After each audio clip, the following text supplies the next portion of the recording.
আসসালামু আলাইকুম সুপ্রিয় দর্শকবৃন্দ, স্বাগত জানাচ্ছি আবহাওয়ার বিশেষ বুলেটিনে। দেশের আবহাওয়ায় এক বড় পরিবর্তনের সংকেত দিচ্ছে আবহাওয়া অধিদপ্তর। বিশেষ করে 27 এবং 28 জুন বাংলাদেশের বেশ কিছু অঞ্চলের ওপর দিয়ে ধেয়ে আসছে ভারী থেকে অতি ভারী বৃষ্টিপাত। তবে সবচেয়ে বড় প্রশ্ন, হঠাৎ কেন এই বৃষ্টির তীব্রতা বৃদ্ধি? বঙ্গোপসাগরে কি কোনো নতুন নিম্নচাপ দানা বাঁধছে, নাকি মৌসুমি বায়ুর সক্রিয়তায় দেশের কোন কোন জেলাকে ভাসিয়ে নিয়ে যেতে পারে বন্যায়? উত্তরবঙ্গে বন্যা পরিস্থিতি কি আরও অবনতির দিকে যাচ্ছে, নাকি দক্ষিণাঞ্চলে ফিরছে স্বস্তি? আজকের এই বিশেষ প্রতিবেদনে আমরা আবহাওয়া অধিদপ্তরের সর্বশেষ গাণিতিক মডেল অ্যানালাইসিস করে আপনাদের জানাবো জেলাভিত্তিক বৃষ্টির সঠিক শতকরা হার, আঘাত হানার সম্ভাব্য সময়, বঙ্গোপসাগরের বর্তমান অবস্থা এবং তাপপ্রবাহের সর্বশেষ আপডেট।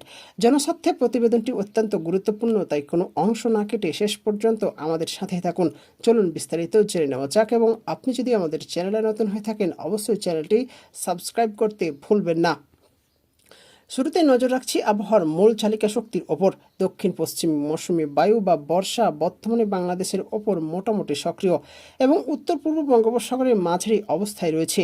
বর্তমানে ভারতের পশ্চিমবঙ্গ এবং তৎসংলগ্ন উত্তর পশ্চিম বঙ্গোপসাগর এলাকায় একটি লঘুচাপের বর্ধিতাংশ অবস্থান করছে।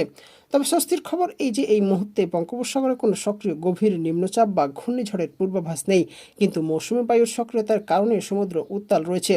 উত্তর বঙ্গোপসাগর এবং তৎসংলগ্ন বাংলাদেশের উপকূলীয় এলাকায় ঘন্টায় 60 থেকে 80 কিলোমিটার বেগে দমকা অথবা ঝড় হাওয়া বয়ে যাওয়ার আশঙ্কা রয়েছে, যেই কারণে চট্টগ্রাম, কক্সবাজার, মংলা ও পায়রা সমুদ্র বন্দরগুলোকে সতর্ক সংকেত পর্যবেক্ষণ করতে বলা হয়েছে এবং মৎস্যজীবীদের গভীর সমুদ্রে না গিয়ে উপকূলের কাছাকাছি সাবধানে চলাচল করতে পরামর্শ দেওয়া হচ্ছে।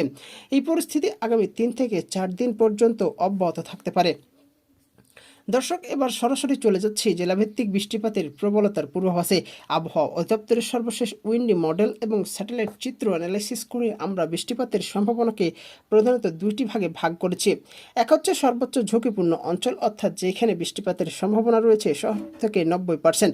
মৌসুমী বায়ুর সবচাইতে বেশি প্রভাব থাকবে দেশের উত্তর, উত্তর পূর্ব এবং দক্ষিণ পূর্বাঞ্চলে, অর্থাৎ রাজশাহী, রংপুর এবং ময়মনসিংহ ও সিলেট বিভাগের আশেপাশের অঞ্চলগুলোতে।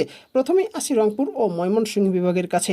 এখানে পঞ্চগড়, ঠাকুরগাঁও, কুড়িগ্রাম, লালমনিরহাট, নীলফামারী, দিনাজপুর এবং ময়মনসিংহ বিভাগের ময়মনসিংহ, নেত্রকোনা, শেরপুর জেলায় 80 থেকে 90% পর্যন্ত বৃষ্টির সম্ভাবনা রয়েছে। এখানে মাঝারি থেকে অতি ভারী বর্ষণ হতে পারে, যার ফলে উত্তরবঙ্গের নদীগুলোর পানি বৃদ্ধি পেয়ে আকস্মিক বন্যা পরিস্থিতির সৃষ্টি হতে পারে। সিলেট বিভাগের সিলেট, সুনামগঞ্জ, মৌলভীবাজার ও হবিগঞ্জে বৃষ্টির সম্ভাবনা রয়েছে 85%-এর উপরে।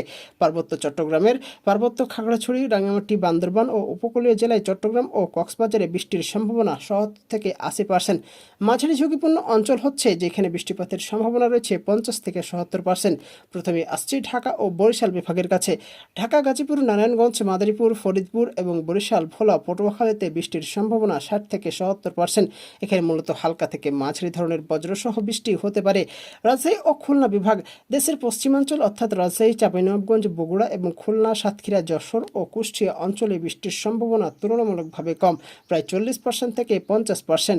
এখানে মূলত বিচ্ছিন্নভাবে বা চড়া রোদের মাঝে হঠাৎ ঝটপট বৃষ্টি হতে পারে।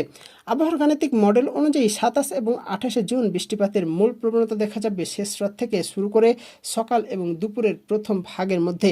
বিশেষ করে উত্তর ও পূর্বাঞ্চলে ভোর রাত থেকে সকাল 10টার মধ্যে ভারী বজ্রবৃষ্টির তীব্রতা বেশি থাকবে।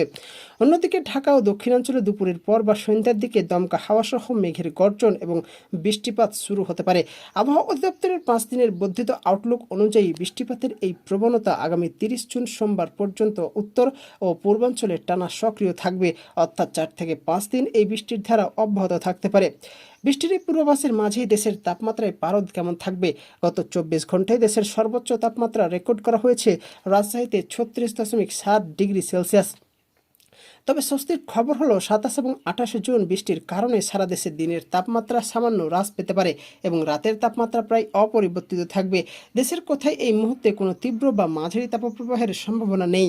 তবে রাজশাহী ও খুলনা বিভাগের যেসব এলাকায় বৃষ্টি হবে না, সেখানে বাতাসে অতিরিক্ত জলীয় বাষ্পের কারণে কিছুটা ভ্যাপসা গরম ও অস্বস্তি অনুভূত হতে পারে। দর্শক, যেহেতু এটি আষাঢ় মাস এবং মৌসুমী বায়ু সক্রিয়, তাই বৃষ্টির সাথে সাথে বজ্রপাতের প্রকোপ বেশি থাকতে পারে।